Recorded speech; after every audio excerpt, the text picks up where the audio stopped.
Hello guys, welcome back. Hope you all are doing absolutely fine. So today we'll be continuing with our pathology exam revision series with our very next topic, that is peptic ulcers. Peptic ulcers are the areas of degeneration and necrosis in the duodenum or the stomach. Each of the two main types may be acute or chronic. Acute peptic stress ulcers. Acute peptic ulcers or stress ulcers are multiple small mucosal erosions seen most commonly in the stomach but occasionally involving the duodenum. Etiology. The ulcers occurs following severe stress. The following causes are as follows: psychological stress and physiological stress. Physiological stress includes shock, severe trauma, septicemia, extensive burn, intracranial lesions, drug intake, local irritation. Pathogenesis. In all other etiologic factors, gastric acid secretion is normal or below normal. In these conditions, the possible hypotheses for genesis of stress ulcers are under ischemic hypoxic injury to mucosal cells, depletion of the gastric mucus barrier, chronic peptic ulcers, gastric and duodenal ulcers.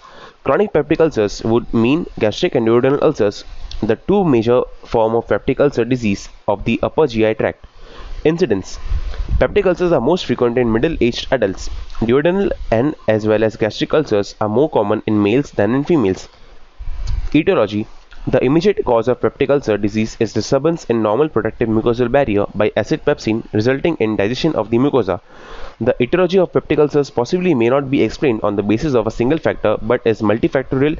These factors are Helicobacter pylori gastritis, NSAIDs induced mucosal injury, NSAIDs which are non-steroidal anti-inflammatory drug, acid pepsin secretion, gastritis, other local irritants, dietary factors, psychological factors, genetic factors, hormonal factors, miscellaneous factors.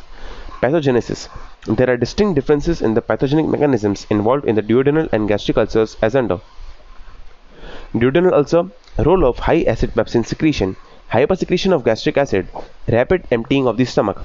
Gastric ulcer, impaired gastric mucosal defenses against acid pepsin secretion, increased serum gastrin, gastritis, bile reflux, cigarette smoke, protective gastric mucus barrier.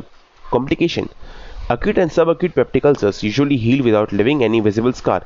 However, healing of chronic larger and deeper ulcers may result in complications. These are as follows: obstruction, hemorrhage, perforation, malignant transformation.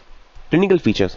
The two major forms of chronic peptic ulcers show variation in clinical features which are as follows: age, people at risk, periodicity, pain, vomiting, appetite, diet, weight, deep tenderness. Thank you.